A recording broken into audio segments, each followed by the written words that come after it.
Existe uma história no Brasil no qual você não pode discutir política, futebol e religião. Isso é meio que um dogma no Brasil.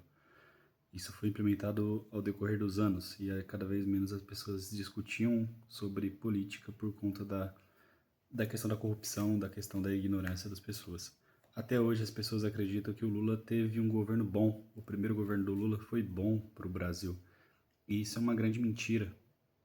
O primeiro governo do Lula coincide com um crescimento de 25% ao ano da China, de expansão principalmente na área de infraestrutura, no qual ela precisava de muito de comida, alimentação, que era do agro, e de ferro, e da parte metalúrgica, no qual o Brasil vendia bastante para a China.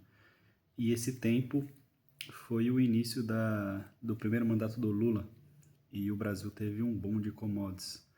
Não foi um milagre econômico que o Lula fez. O Lula não fez nada. Se tivesse colocado um cachorro lá para comandar o país e não fizesse nada, o Brasil ia crescer, porque o Brasil estava exportando muita commodities e comida para a China, quando a China estava crescendo muito.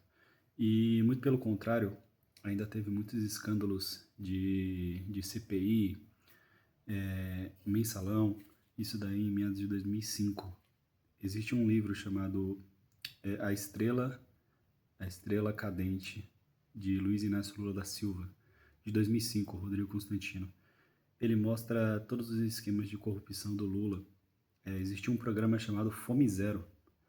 Nesse programa foram desviados diverso dinheiro para a corrupção. O Lula também hoje fala sobre soberania,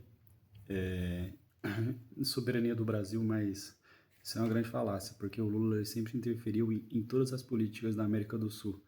Inclusive o Peru teve uma crise gigantesca depois do porto de Lima, que eles construíram lá, da Odebrecht, e também teve a refinaria da Venezuela, no qual o Brasil abriu uma parceria com a Venezuela para ambos pagarem a refinaria lá na Venezuela e o metrô de Caracas, no qual a Venezuela não pagou um centavo e o contribuinte, ou pagador de imposto do Brasil, teve que pagar tudo.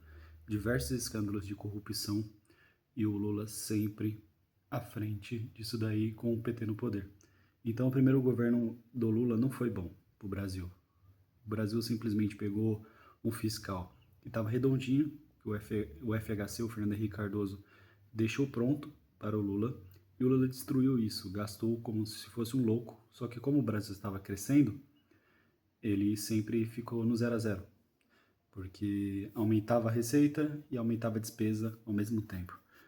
O segundo governo foi aos trancos e barrancos e aí o Lula começou a comprar o Congresso de vez com o chamado Petrolão. O terceiro governo, todo mundo sabe, que foi o governo da Dilma Rousseff, no qual teve a maior recessão da história do país.